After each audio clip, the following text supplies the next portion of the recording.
आज हम आपके सामने एक बार फिर आरटेट 2011 खंड 2 भाषा प्रथम हिंदी का व्याख्या सहित हल लेकर आए हैं। यह दोस्तों पूरा देखना, बीच में मत छोड़ना।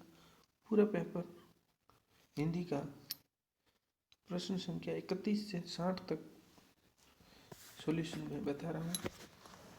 सॉल्यूशन ऑफिशियल वेबसाइट माध्यमिक शिक्षा बोर्ड द्वारा जारी किया गया वही है, और मैंने कुछ व्याख्याएं जोड़ी है इसमें जो जुड़ सकती थी वो। ठीक है, तो ध्यान से देखिएगा। ये आपके हैं पेपर का फर्स्ट पेज।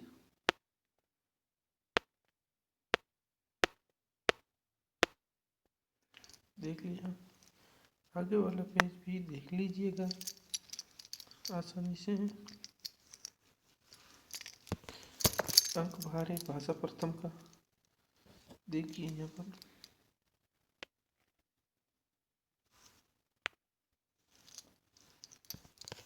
आराम से चेक लीजिएगा।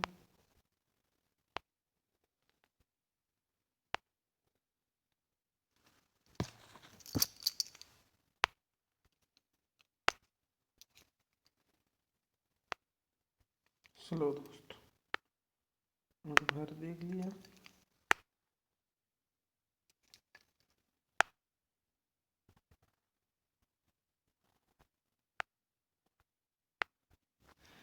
बढ़ रहा हूँ आगे अगले पेज की तरफ दोस्तों। चलो अब हमारा हो रहा है पेपर स्टार्ट। देखिए दोस्तों, खंड 2 भाषा प्रथम हिंदी, इस खंड के कुल 30 प्रश्न हैं, सभी करने अनिवार्य हैं। ठीक है दोस्तों, ये रहा पहला सवाल आपके सामने। तो देखिए दोस्तों, प्रश्न संख्या 31, कौन वर्ण घोष नहीं है। अब ये सभी को मालूम है, नॉर्मल सवाल है, कोई खास बड़ा सवाल नहीं है। तो दोस्तों 10 सेकंड में इसका आंसर दीजिएगा। 10 सेकंड में इसका आंसर दीजिएगा, अभी का अभी। तो दोस्तों इसका आंसर क्या हो जाएगा, ये हो जाएगा बी। दोस्तों आगे बढ़ूं अगले सवाल पर। बढ़ रहा हूँ अगले सवाल पर।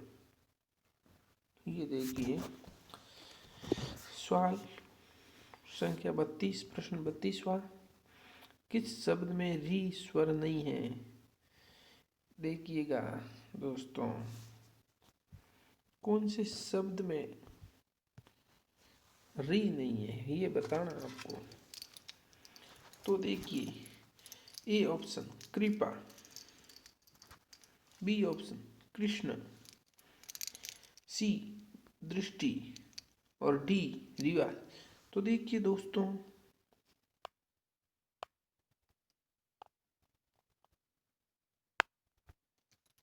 आपको कृपा में ये देखिए री की मात्रा पड़ी है, कृष्ण में ये पड़ी री की मात्रा, और दृष्टि में ही री की मात्रा आपके सामने है। तो दोस्तों इसका आंसर क्या हो जाएगा, रिवाज। इसमें देखो री नहीं है, क्या हो गया आंसर, रिवाज। ठीक है दोस्तों, आगे बढ़े अगले क्वेश्चन की तरफ। किन ध्वनियों को अनुस्वार कहा जाता है। ऑप्शन ए स्वर के बाद में आने वाली नासिकीय ध्वनियां, ऑप्शन बी स्वतंत्र रूप से उच्चारित ध्वनियां, ऑप्शन सी स्वर के साथ आने वाली ध्वनियां, और ऑप्शन डी व्यंजन के बाद आने वाली ध्वनियां। तो देखिए दोस्तों, आपको अनुस्वार, किन ध्वनियों को अनुस्वार कहा जाता है, जल्द सोचिएगा और जल्द आंसर दीजिएगा। दोस्तों देखिए इसका आंसर हो जाएगा, स्वर के बाद आने वाली नासिकीय ध्वनियाँ अनुस्वार ध्वनियाँ होती ये हम लोगों ने पढ़ा था पहले। ठीक है दोस्तों, बहुत अच्छा, आगे बढ़े अगले क्वेश्चन की तरफ। ये रहा प्रश्न संख्या 34। किस शब्द में गुण संधि है? देखिए दोस्तों, कौन से शब्द में गुण संधि है? ऑप्शन ए सिंदूरमी, बी भारतेंदु, ऑप्शन सी नारीश्वर और ऑप्शन डी लोकेश्वरया। देखिए दोस्तों, बताइए जल्द आंसर। तो दोस्तों, इसका आंसर क्या हो जाएगा? इसका आंसर हो जाएगा, देखिए गुण संधि पूछा है तो गुण संधि हो जाएगी ऑप्शन बी। इसमें क्या हो जाएगा? देखिए भारत प्लस इंदु, गुण संधि होगी, क्या हो जाएगा? भारत प्लस इंदु। ठीक है दोस्तों, और सिंदूरमी का क्या हो जाएगा? चिंदू प्लस ऊर्मी। इसमें कौन सी संधि हो जाएगी? इसमें संधि हो जाएगी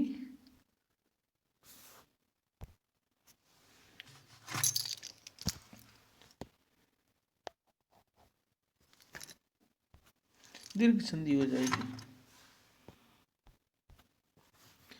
ठीक है दोस्तों, और नारीश्वर में कौन सी संधि हो जाएगी? नारीश्वर में संधि हो जाएगी, इसमें भी नारी प्लस ईश्वर, नारीश्वर री बड़ी हो रही है तो नारीश्वर हो जाएगा आंसर। आंसर सॉरी नहीं होगा, आंसर तो भी भारतेंदु है पर इसकी संधि दीर्घ हो जाएगी। ठीक है दोस्तों, लोकेश्वरीय, लो प्लस ऐश्वर्य, तो लोकई हो गया, क्या हो गई? वर्दी हो गई। इसमें कौन सी संधि हो जाएगी? वर्दी संधि। आगे बढ़ रहे हैं आगे। चलो अगला क्वेश्चन आपके सामने है स्क्रीन पर। वृक्ष छाया का संधि विच्छेद होगा। Question number 35। तो वृक्ष छाया का संधि विच्छेद, देखिए दोस्तों, बताइए कौन सा होगा? पहला है वृक्ष प्लस छाया, ऑप्शन बी वृक्ष प्लस छाया, और ऑप्शन सी वृक्ष प्लस छाया, ऑप्शन डी वृक्ष प्लस छाया। तो दोस्तों, इसका आंसर हो जाएगा, 10 सेकंड में आप दीजिए, फिर मैं बताता हूँ आपको आंसर। तो दोस्तों, अब आपके सामने स्क्रीन पर आ रहा है इस क्वेश्चन का आंसर। ये देखिए आ गया है। और इसमें संधि कौन सी होती है दोस्तों? वृक्ष प्लस छाया में व्यंजन संधि होती है। चलिए बढ़िए अगले क्वेश्चन की तरफ। अगला क्वेश्चन, शमश्रु शब्द का तद्भव रूप पूछा है। तद्भव रूप, तो बताइए। ऑप्शन ए मूस, ऑप्शन बी अश्रु, ऑप्शन सी आंसू, ऑप्शन डी ससुर। दोस्तों 10 सेकंड में कमेंट बॉक्स में उत्तर भेजिएगा। ठीक है दोस्तों, अब आपके सामने स्क्रीन पर आ रहा है इसका आंसर, और इसका आंसर हो जाएगा क्या? मूंछ हो जाएगा, मूंछ। देखिए दोस्तों, बढ़े अगले क्वेश्चन की तरफ। अभी बढ़ते हैं, बढ़ जाए अगले क्वेश्चन की तरफ। अगला क्वेश्चन है दोस्तों, विपरीत अर्थ का बोध कराने वाले शब्द को कहते हैं। विपरीत अर्थ का बोध सभी को पता होगा। विपरीत अर्थ, देखिए ऑप्शन बता देता हूं एक बार। देखिए पर्यायवाची शब्द, ए ऑप्शन है। बी विलोम शब्द, सी समानार्थक शब्द, ऑप्शन डी एकार्थक शब्द। देखिए दोस्तों, विपरीत उल्टा क्या होता है? सबको पता होगा। उल्टा तो होता है, उल्टा मतलब विलोम। तो इसका आंसर आपके सामने स्क्रीन पर देख लीजिएगा, क्या हो जाएगा? विलोम शब्द। ऑप्शन बी सही है इसका। और पर्यायवाची शब्द आपको पता है एक जैसे जैसे जल के हो जाते अम्बु तोय वारी। समानार्थक शब्द भी समान अर्थ वाले शब्द समानार्थक होते हैं और एकार्थक शब्द एक अर्थ वाले शब्द एकार्थक होते हैं। धन्यवाद मित्रों, बढ़ते हैं अगले क्वेश्चन की तरफ।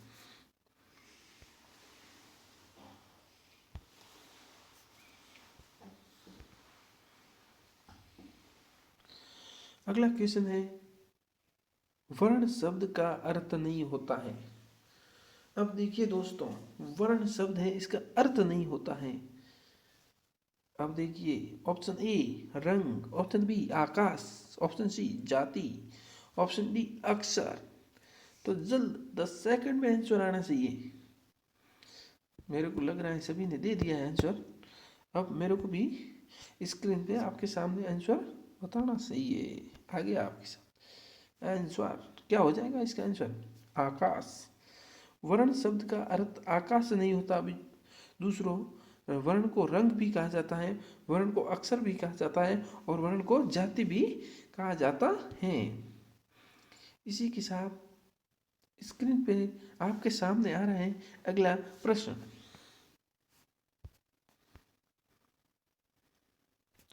कौन सा शब्द कमल का पर्यायवाची नहीं है? सबको पता है कमल के पर्यायवाची शब्द सबको आते हैं। ऑप्शन ए जलज, ऑप्शन बी अम्बुज, ऑप्शन सी मंचिज और ऑप्शन डी पंकज। अब दोस्तों आंसर बताना है। कमल का पर्यायवाची शब्द नहीं है। यहाँ पर आपको ये नहीं का ध्यान रखना है, कभी भूल न जाओ। नहीं का यहाँ देखिए ये नहीं है, तब आपको क्या करना है आंसर नहीं का देना है। कभी पढ़ लिया ऑप्शन ए में जलज डायरेक्ट ठोक दिया, अरे ऊपर नहीं है उसका तो ध्यान रखो। देखिए इसका आंसर हो जाएगा, क्या हो जाएगा मंचीज, जो ये कमल का पर्यायवाची शब्द नहीं है। ये मंचीज पर्यायवाची शब्द किसका है? कमल का नहीं है, तो ये कामदेव का है। और देखिए आपको एक और ट्रिक भी साथ में बता रहा हूँ। जब पानी के पर्यायवाची शब्द होते हैं जैसे कि जल, अम्बु, तो इनके पीछे ज जोड़ दिया जाए तो कमल के पर्यायवाची शब्द बन जाते हैं। देखिए जल का जलज तो कमल का बन गया, अम्बु का अम्बुज। एक इसके साथ और ट्रिक दे रहा हूँ मैं आपको। जल के पर्यायवाची शब्द के पीछे हम यदि द जोड़ दें, क्या द, तो बादल के पर्यायवाची शब्द बन जाते हैं दोस्तों। जलद, वारिद, अम्बुद, तोयद। तो वैसे कमल के पीछे ज आएगा, बादल के पीछे द आएगा, ज आएगा तो कमल के खूब सारे बन जाएंगे, जलज, नीरज, अम्बुज, तोयज, वारिज। दोस्तों अगले क्वेश्चन की तरफ बढ़ रहा हूँ।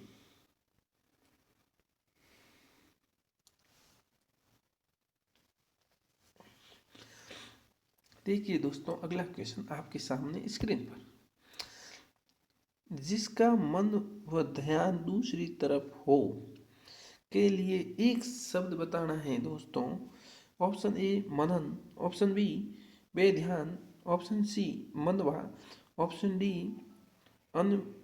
अन्यमनस्क। दोस्तों जल्द आंसर दीजिएगा, क्या हो जाएगा इसका आंसर?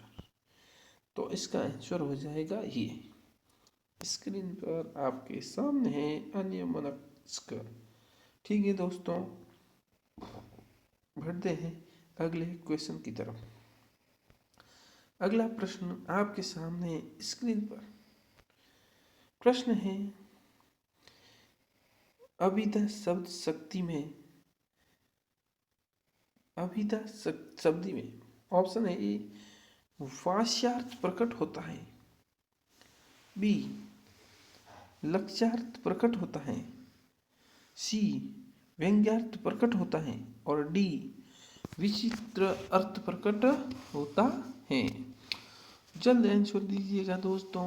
41 क्वेश्चन नंबर का क्या हो जाएगा आंसर? तो अभिधा शब्द में कौन सी शक्ति होती है?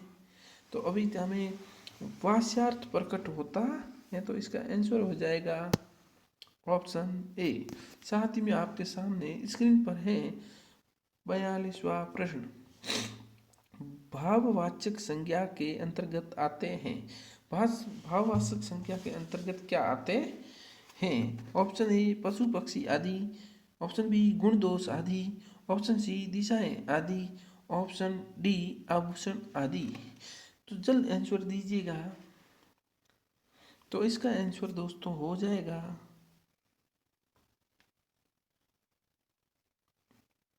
गुण दोष। ऑप्शन हो जाएगा बी। कैसे दोस्तों? तो देखिए, पशु पक्षी भाववाचक संज्ञा में नहीं आते हैं। पशु पक्षी जाति एक है पशु पक्षियों की, तो ये जातिवाचक संज्ञा हो जाती है। और गुण दोष है जो द्रव्यपाचक हैं, और जो दिशाएं होती हैं वो अलग अलग होती हैं, तो ये व्यक्तिवाचक हो जाता है। और आभूषण जो द्रव्यवाचक जातिवाचक होती हैं, और ये जो गुण दोष ये द्रव्यपाचक होते हैं, ध्यान रखना। ठीक है, बढ़ते हैं अगले क्वेश्चन की तरफ। अगला क्वेश्चन आपके सामने स्क्रीन पर। मदन काली पतलून पहनकर खेलने आया में विशेषण है। ऑप्शन ए काली, बी पतलून, सी मदन और डी खेलने। तो दोस्तों इसका आंसर क्या हो जाएगा?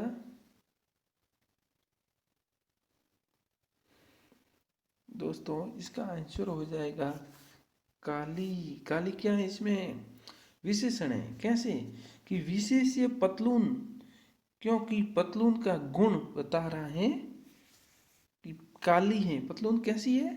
काली है। तो इसका विशेषण क्या हो जाएगा? काली। बढ़ते हैं अगले क्वेश्चन की तरफ। इस पेज का लास्ट क्वेश्चन। वहां मोहन के ... कोई नहीं था, वाक्य में रिक्त स्थान पर प्रयुक्त क्या होगा? ऑप्शन ए यहाँ, ऑप्शन बी और ऑप्शन सी अलावा, और ऑप्शन डी अथवा। देखिए दोस्तों इसका आंसर आपके सामने है स्क्रीन पर। क्या हो जाएगा दोस्तों? इसका आंसर हो गया है अलावा। वहां मोहन के अलावा कोई नहीं था। कहाँ? वहां मोहन के अलावा कोई नहीं था। देखिए दोस्तों आपको ऐसे ही अगले इसी खंड की जो भाषा द्वितीय होती है उसका संस्कृत का सॉल्यूशन आपको कुछ ही दिनों बाद मिलेगा। जो इसका नोटिफिकेशन आपके पास पहुंचे, इसके लिए आप इस चैनल के सब्सक्राइब बटन को दबा दीजिए और इस साथ में पास में बेल आइकन को दबा दीजिए, जिससे आपको अगला वीडियो मैं अपलोड करूंगा उसका जल्द ही लिंक मिल जाएगा और आप सबसे पहले उस वीडियो को देख पाओगे। ऐसा आपको भाग्यशाली सबसे पहले वीडियो देखने वाला बनना है तो अभी सब्सक्राइब बटन को दबाइए। और ये यदि आपको वीडियो जो देख रहे हैं ये अच्छा लग रहा है तो इसका लाइक कर दीजिए और कमेंट भी कर दीजिए। चलते हैं अगले क्वेश्चन की तरफ। देखिए दोस्तों अगला क्वेश्चन है, हमें सफलता मिलने तक प्रयास करना चाहिए। हमें सफलता मिलने तक प्रयास करना चाहिए। इस वाक्य में तक है। तक क्या है? देखिए समुच्चय बोधक अवयव है या क्रिया विशेषण है या संबंध बोधक अवयव है या विस्मयादि बोधक अवयव है। दोस्तों इसका आंसर हो जाएगा क्या? इसका आंसर हो जाएगा दोस्तों ये संबंध बोधक अवयव। देखते हैं दोस्तों, एक पिछले सवाल पे कोई कंफ्यूज तो नहीं हुआ, चेक करके आता हूँ। बिल्कुल राइट है, कोई कंफ्यूज नहीं है। बढ़ते हैं अगले प्रश्न की तरफ। जो 46वां प्रश्न है, को और के लिए किस कारक के चिन्ह है? संप्रदान कारक, करण कारक, अपादान कारक, संशोधन कारक। देखिए दोस्तों जल्द आंसर दीजिएगा। आपके आंसर का मेरे को वेट है। ठीक है दोस्तों, इसका आंसर हो जाएगा संप्रदान कारक।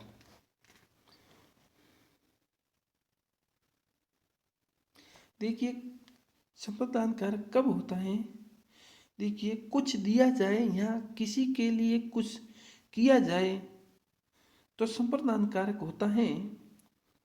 और जैसे कि करण कारक का पूछा है तो करण का साथ में आपको व्याख्या में बता देता हूँ। किसी की सहायता से कार्य को करना करण कारक होता है, और अपादान में से अलग होना करण कारक से अलग साधन से ऐसे अर्थ होता है। और इसमें संबोधन का जो निशान है, चिन्ह है, वो होता है जैसे बुलाना है अथवा पुकारना या भाव प्रकट करना, जैसे कि ओहो फिर संबोधक आएगा तो ये इसका हो जाएगा। इसलिए इसमें को और के लिए संप्रदान कारक उपयुक्त होगा। बढ़ते हैं अगले क्वेश्चन की तरफ।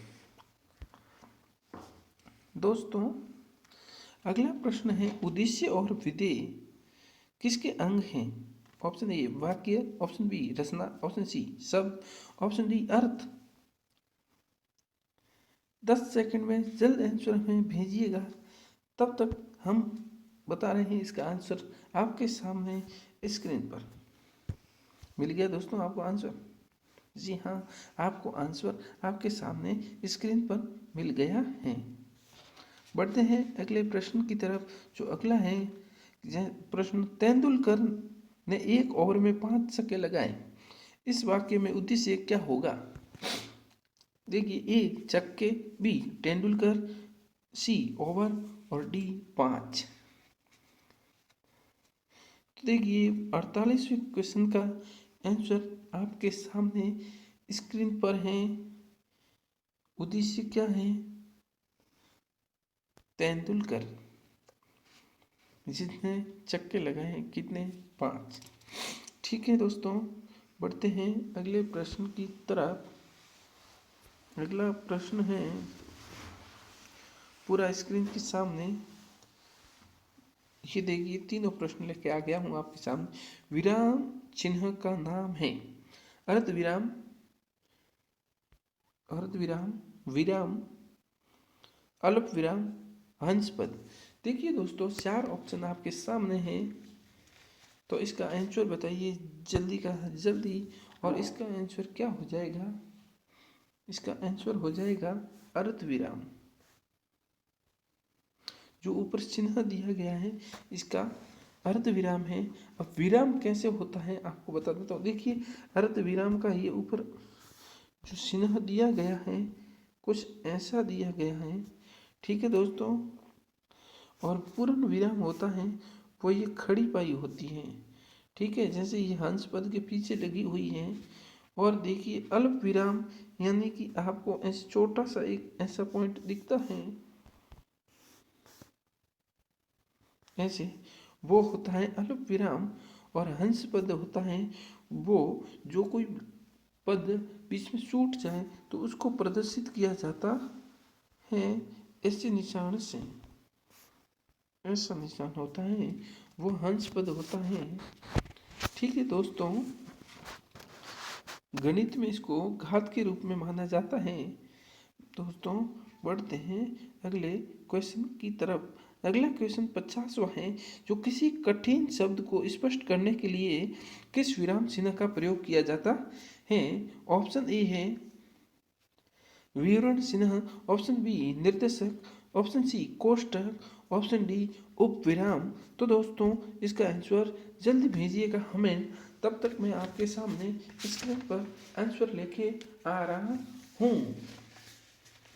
तो इसमें भी ऊपर वाले की तरह ही आंसर बताना है। तो इसका आंसर क्या हो जाएगा? इसका आंसर हो जाएगा सी कोष्टक।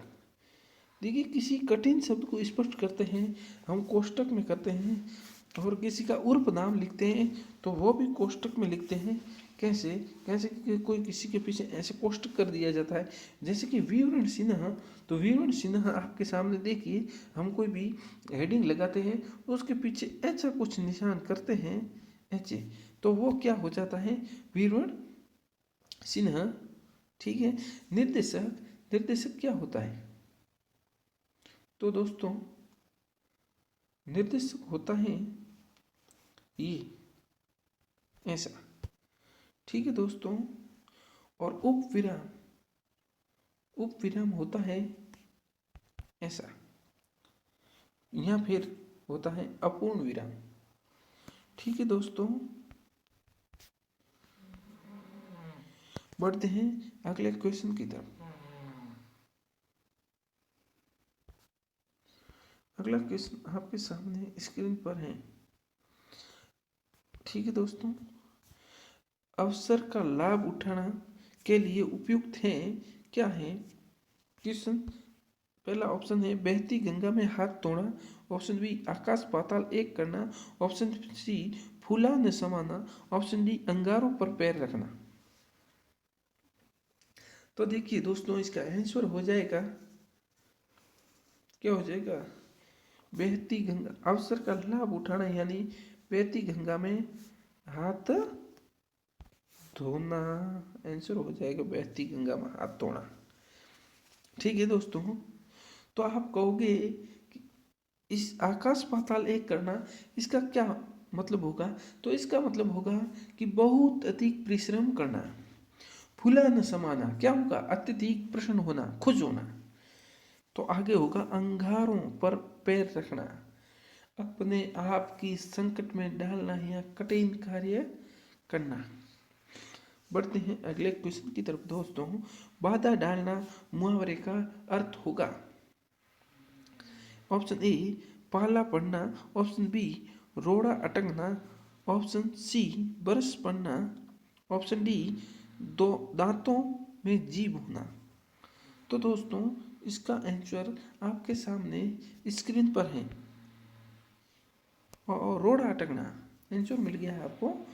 रोड़ा अटकना या बाधा, ठीक है, बाधा डालना, रोड़ा अटकना।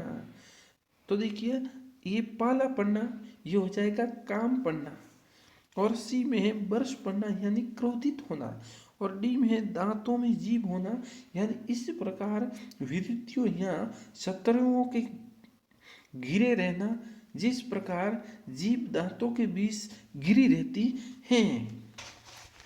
बढ़ते हैं अगले प्रश्न की तरफ। आप वीडियो देखते कहीं नींद तो नहीं ले रहे हैं, ध्यान से वीडियो देखिएगा। हमारा अगला क्वेश्चन आपके सामने स्क्रीन पर आ चुका है। एक कमेंट करता हुआ लड़का मेरे को दिखाई दे रहा है कि वो नींद ले रहा है।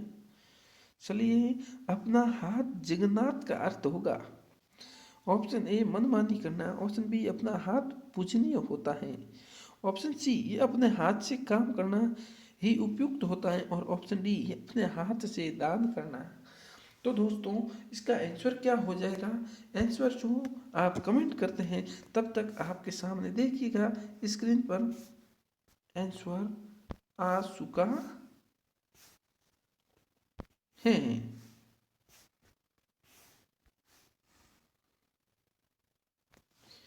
थोड़ी मेहनत लगी दोस्तों, पर अब आ गया है आंसर, ठीक है दोस्तों। अगले क्वेश्चन की तरफ बढ़ रहा हूँ, जल्द कीजिएगा। उतार लिया, स्क्रीनशॉट ले लिया, अगला क्वेश्चन आ गया है।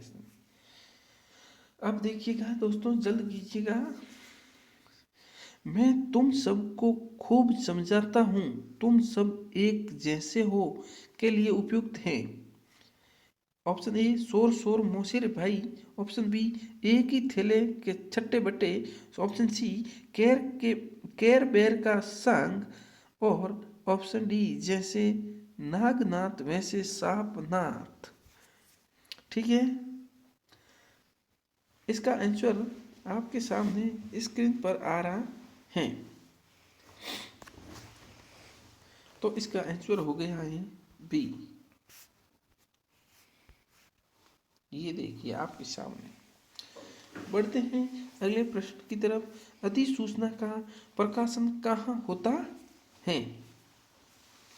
ऑप्शन ए राजपत्र यानी गजट, ऑप्शन बी समाचार पत्र, ऑप्शन सी सूचना पट, और ऑप्शन डी इनमें से कोई नहीं। देखिए दोस्तों, जल्द आप आंसर दीजिएगा, तब तक आपके सामने स्क्रीन पर है इसका आंसर। क्या राजपत्र अधिसूचना का प्रकाशन कहाँ से होता है? राजपत्र गजट से होता है। बढ़ते हैं अगले प्रश्न की तरफ। दोस्तों भाग के मत जाइएगा, ओनली फॉर 4 प्रश्न बचे हैं। देखिए दोस्तों, आपके सामने 56वां क्वेश्चन, निविदा सूचना का उद्देश्य होता है। ऑप्शन ए सामान की आपूर्ति करना, ऑप्शन बी सामान की नीलामी, ऑप्शन सी निर्माण कार्य करवाना, ऑप्शन डी इनमें से तीनों काम। देखिए दोस्तों, इसका आंसर आप कमेंट बॉक्स में टाइप कीजिएगा, तब तक आपके सामने हाजिर है इस प्रश्न का आंसर। ये देखिए। तो दोस्तों आपको अच्छा लग रहा है ना? बढ़ते हैं अगले प्रश्न की तरफ। देखिए, किस कार्यालय द्वारा एक साथ अनेक परिस्थितियों को भेजा जाने वाला शासकीय पत्र, ज्ञापन या आदेश क्या कहलाता है? दोस्तों ऑप्शन ए परिपत्र, ऑप्शन बी विज्ञापन, ऑप्शन सी अधिसूचना, ऑप्शन डी आवेदन। तो दोस्तों इसका आंसर हो जाएगा परिपत्र। ठीक है दोस्तों, आगे आपके सामने आ रहे हैं पैराग्राफ, जिसको पढ़कर आंसर देना है आपको। देखिए सूचना दी गई है, प्रश्न संख्या 58 से 60 के लिए निम्न गद्यांश को आपको पढ़ना है और ध्यान से पढ़ना है और फिर पूछे गए प्रश्नों के आंसर देना है। देखिए पैराग्राफ में पढ़ के आपको सुना रहा हूँ। कुसंग का ज्वर सबसे भयानक होता है। यह केवल नीति और छद्मवृत्ति का ही नाच नहीं करता, बल्कि बुद्धि का भी क्षय करता है। किसी युवा पुरुष की संगति यदि बुरी होगी तो वह उसके पैरों में बंदी चक्की के समान होगी, जो उसे दिन रात अवनति के गड्ढे में गिराती जाएगी, और यदि अच्छी होगी तो सहारा देने वाली बाहु के समान होगी, जो उसे निरंतर उन्नति की ओर उठाती है। अब देखिए बढ़ते हैं अगले प्रश्न की तरफ। अगला प्रश्न आपको पता है इसी पे आधारित होगा और इसी पे आधारित है। इस गद्यांश का शीर्षक होगा, ऑप्शन ए है कुसंग की महत्ता, ऑप्शन बी है अच्छी संगति, ऑप्शन सी है संगति, ऑप्शन डी है युवा पुरुष। तो देखिए दोस्तों, जल्द टाइप कीजिएगा इसका आंसर कमेंट बॉक्स में, तब तक आपके सामने है स्क्रीन पर इसका आंसर संगति। इसका क्या हो जाएगा? शीर्षक हो जाएगा इस उपरोक्त गद्यांश का। तो दोस्तों अब ओनली फॉर 2 प्रश्न बचे हैं, भाग्य नहीं जाइएगा। हम बढ़ रहे हैं अगले 2 क्वेश्चनों पर। देखिए 59वां प्रश्न है, कुसंग का अर्थ है। ऑप्शन ए कुशल साथी, ऑप्शन बी कक्षा के साथी, ऑप्शन सी संगीत के साथी, ऑप्शन डी बुरी संगत। तो दोस्तों कमेंट बॉक्स में जाकर कमेंट करेंगे, तब तक आपके सामने आंसर हाजिर है बुरी संगति। कुसंग का अर्थ होता है बुरी संगति। ठीक है दोस्तों, लास्ट प्रश्न आज का, और इस हिंदी जो प्रथम भाषा है इसका इस गद्यांश का केंद्रीय भाव है। दोस्तों संगति का महत्व, ऑप्शन ए, ऑप्शन बी है युवा पुरुष, ऑप्शन सी है नीति और छद्मवती, ऑप्शन डी है उन्नति। जल्द टाइप कीजिए कमेंट बॉक्स में इसका आंसर। दोस्तों मैं देख रहा हूँ कौन पहले आंसर देता है। दोस्तों अगला हमारा पेपर होगा जो संस्कृत द्वितीय भाषा का होगा, द्वितीय भाषा होगी इसी खंड की संस्कृत के 30 प्रश्न में और कुछ दिनों बाद लेके आऊँगा। इसके लिए हमारे चैनल को सब्सक्राइब कर दीजिए, बेल आइकन को दबा दीजिए, इसलिए ताकि अगला वीडियो अपलोड होते ही आपको उसका लिंक मिल जाए। नोटिफिकेशन मिल जाए, जिससे आप आसानी से देख सको, आपको कोई परेशानी नहीं होगी। आपको यदि इसमें कुछ समझ में नहीं आया है तो कमेंट बॉक्स में कमेंट कीजिएगा, और अच्छा लगा है तो लाइक कीजिएगा, और अपने रीड साथियों को शेयर कीजिएगा ताकि उनको लाभ मिल सके। दोस्तों जी हाँ, मुझे पता है कि अंतिम क्वेश्चन का आंसर बताना है, क्योंकि मैं पहले बता देता तो आप भाग के चले जाते, इसलिए अभी आपके सामने हाजिर है लास्ट प्रश्न का आंसर। संगति का महत्व इस गद्यांश का केंद्रीय भाव है। तो देखिए दोस्तों, आज की क्लास हम यहीं समाप्त करते हैं। धन्यवाद मित्रों, जुड़ने वाले सभी को हृदय से आभार।